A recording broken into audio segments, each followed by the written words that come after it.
FIFA ban Indonesia. Sepak bolanya nggak ada. Orang-orang kira Dipo ada duit banyak, taruh buka bisnis jalan. Nggak, kayak gitu. Saat kita ada di posisi untuk membantu orang, kasih kesempatan buat orang lain, we have to pay it forward.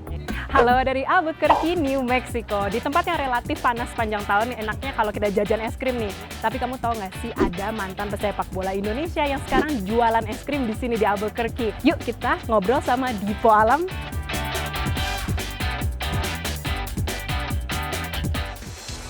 Halo, sekarang aku udah sama Dipo nih. Halo. Kan kita lagi di lapangan bola nih Iya, ya. iya, Jadi iya. Dipo boleh ceritain dulu nggak perjalanan bola? Udah main bola dari umur berapa nih? Dari umur 7 tahun. Awalnya dia dulu di Indonesia, di Jakarta main bola. Ya di jalanan aja tendang-tendang. Iya. Jadi situ mulainya. Mulai profesionalnya kapan Dipo? Pas umur 13. Perjalanan sepak bola Dipo nggak cuma di Indonesia doang nih, tapi juga ke luar negeri. Iya. Boleh diceritain di mana saja? Waktu dari Indonesia itu sekitar umur 16, Dipo ke Belanda, ke Heemstede. So dari Heemstede di situ kita ada trial sama Telstar. Udah itu again tujuannya sambil sekolah. Udah itu Dipo masuk, kepilih di Telstar, pulang nunggu buat urus surat-surat. Nah dari situ yang seharusnya kita dikirim, ternyata uangnya di korupsi. pelatih Dipo dulu di Belanda, ternyata dia dipilih buat ngelatih di Chivas USA. Oke, dia tawarin aku, dari situ aku putusin oke, ngomong sama orang tua, seleksi, Dipo masuk. Dan itu Dipo juga sambil sekolah juga, sambil kuliah? Sambil sekolah. Dengar-dengar bahkan sempet ditelepon balik sama PSSI buat main Iya. di timnas. Itu gimana itu? Waktu itu Dipo umur 21, 22, tim nasional itu panggil pulang. Saat itu Dipo statusnya udah permanent resident, green card. Oke. Jadi Dipo dipanggil pulang, tapi waktu itu kita nggak tahu ada Indonesia itu kebagi dua. Tim nasionalnya itu ada IPL, ISL. Karantina itu ada Irfan Badim, Ferdinand Sinaga. Nah, dari situ Dipo mulai trial sama klub-klub, ada Persebaya, ada Sriwijaya, Oke. Persijap Jepara, keliling-keliling. Nah ya udah ada satu tim waktu itu udah mau tanda tangan, Dipo udah mau tanda tangan, aku pulang ke Amerika, bawa barang-barang, urusin surat-surat, Iya. kembali ke sini, kita mulai. Nah waktu Dipo sampai di sini, seminggu setelah itu FIFA ban Indonesia, sepak bolanya nggak ada. Lalu Dipo dijanji udah, sekarang harus fokus ke pilih, mesti bisnis, sekolah, main bola, udah Dipo pilih ke bisnis. Disitulah awal mula terlahirnya perjalanan bisnis Dipo Perjalanan ya? bisnis, entrepreneurship ya. Nah ngomongin tentang bisnis, boleh nggak nih kita mampir ke salah satu tokonya Ayo Dipo? kita bakal ajak ke Paleta Bar. See you guys soon.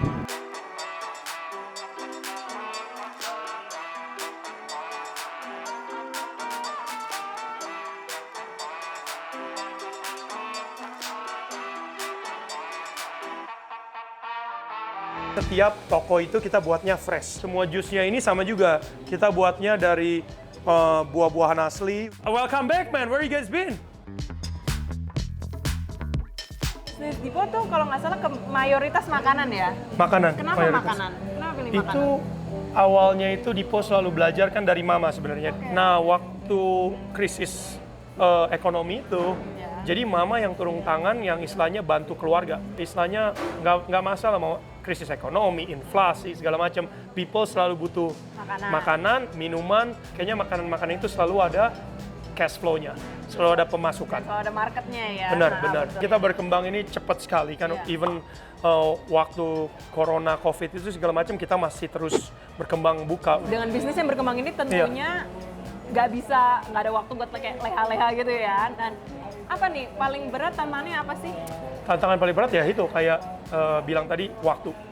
Jadi Dipo harus belajar sekarang prioritas waktu, shortage employee di mana-mana. Jadi itu tantangannya ya, Dipo harus kerja di sini, kerja di sana. Kayak kemarin Dipo kerja mungkin di 5 tokonya beda-beda. Jadi itu kadang employee nggak masuk juga, Dipo harus masuk juga.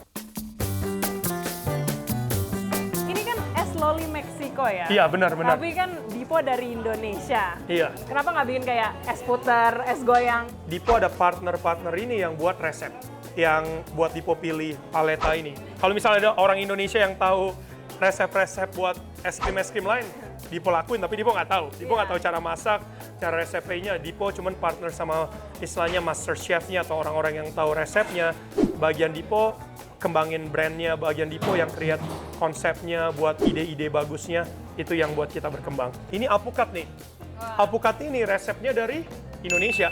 Depan-depan itu, ini teman-teman aku itu orang Meksiko, mana ada orang yang mau makan alpukat. Aku bilang, no, Karena alpukat itu enak. Di Amerika juga alpukat itu makanan savory ya, Iya, bukan itu dessert. kayak di sini dia buatnya kayak guacamole kan. Iya. Jadi aku lagi ke Medan tuh, lagi aku di Indonesia, aku ke Medan cobain alpukat sama kopi sama es krim. Pas lagi grow up itu, mama itu suka buat alpukat sama coklat, jus alpukat. Nah, udah itu taruh kopi di atasnya itu. Nah, ya itu kita kembanginnya di situ.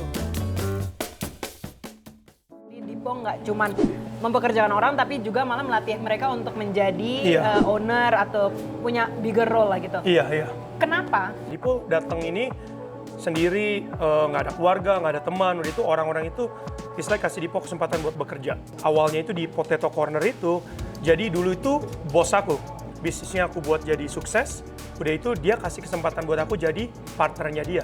Aku jadi bos juga, karena orang-orang nggak tahu, orang-orang kira Dipo ada duit banyak, taruh buka bisnis jalan. Nggak, kayak gitu. Nah, jadi teman-teman yang di sini, oh dia mulai kerja 2 tahun, dia mulai kerja 3 tahun. Tapi ada juga yang udah 6 bulan kerja, dia bilang datang ke Dipo, hey, gue mau ambil kesempatan buat jadi business owner. Oke. Tapi challenge-nya itu, aku bilang tantangan itu, kamu nggak bisa dapat gaji. Waktu Dipo pertama kali ambil alih saham itu, Dipo kerja itu sekitar mau 100 jam seminggu. Udah itu akhir bulan, Dipo hilang duit lagi. Tapi dari situ, Dipo belajar bisnis. Nah, itu alasannya Dipo buat mentorship, alasannya Dipo buat kasih kesempatan buat orang-orang di sini. Dipo selalu lihat, that's the purpose of life kan. Jadi selalu ada tujuan hidup kita itu, Tuhan kasih kita kesempatan atau pakai seseorang buat kasih kita kesempatan saat kita ada di posisi untuk membantu orang, kasih kesempatan buat orang lain.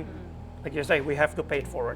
So We are an employee here, but they give us the opportunity to grow with them. I want to do a master's in business, so like this really helped me a lot. He's too much. Like that's all I can say. Sometimes you can be like, oh, like this is, I can't do this, and he will be like, no, you can do this. Let me show you. He asks a lot from us, so that make us grow. I know like he always gives something positive to you, so even though it's hard, it's good. It's good. I think I really like working with him. He has shown me a lot. Yeah. Dari bola ke bisnis, iya. terus pernah nggak sih mikir, aku nyesel banting setir dengan I wish I would have just stayed in bola gitu, pernah nggak kayak gitu? Enggak sih, Dipo nggak pernah lagi, karena Dipo ngerasa waktu Dipo di season waktu Dipo main bola itu, Dipo udah ngelakuin yang terbaik, pakai yang Dipo pelajaran dari sepak bola, dari disiplinnya, kebentuk karakter Dipo buat ngejar mimpi, bangun pagi, disiplin, kerja keras. Dipo taruh semua karakter yang Dipo bentuk dari sepak bola ke bisnis. Jadi Dipo tahu Dipo udah lakuin yang terbaik, saatnya Dipo sekarang di bisnis, lakuin yang terbaik, keluarga, lakuin yang terbaik. Itu fokus Dipo. Oke, kita duduk nih sekarang, boleh duduk ya. Untuk seorang Dipo Alam, apa ini ke depannya? Cita-cita, visi, misi untuk ke depannya apa ini? Fokus lebih lagi ke keluarga juga, karena kan Dipo sekarang ada keluarga. Udah itu di bisnis side, Dipo kembangin, of course, Paleta Bar, brandnya Dipo ada. Tadi karena lihat Potato Corner, kita ada Spring Roll. Di bisnis side, Dipo mulai kembangin buat expansion, selalu buka lebih. Udah itu Dipo juga mulai jalanin ke properti kan, real estate. Pesan Dipo untuk ke orang-orang yang juga pengen banting setir atau pengen memikirkan untuk ganti pekerjaan yang sangat berbeda, apa nih Dipo? Waktu kita di comfort zone, kan di zona nyaman itu kita nggak bertumbuh. Banting setir ini untuk kebaikan masa depan, jangan takut. Asal tahu apa yang mau kamu lakuin. Jangan cuma mau banting setir ngikut-ngikutin orang. Cari sampai apa yang kamu lakuin itu sesuai dengan apa yang kamu suka atau kamu passionate about, and then jump out. Oke. Ya.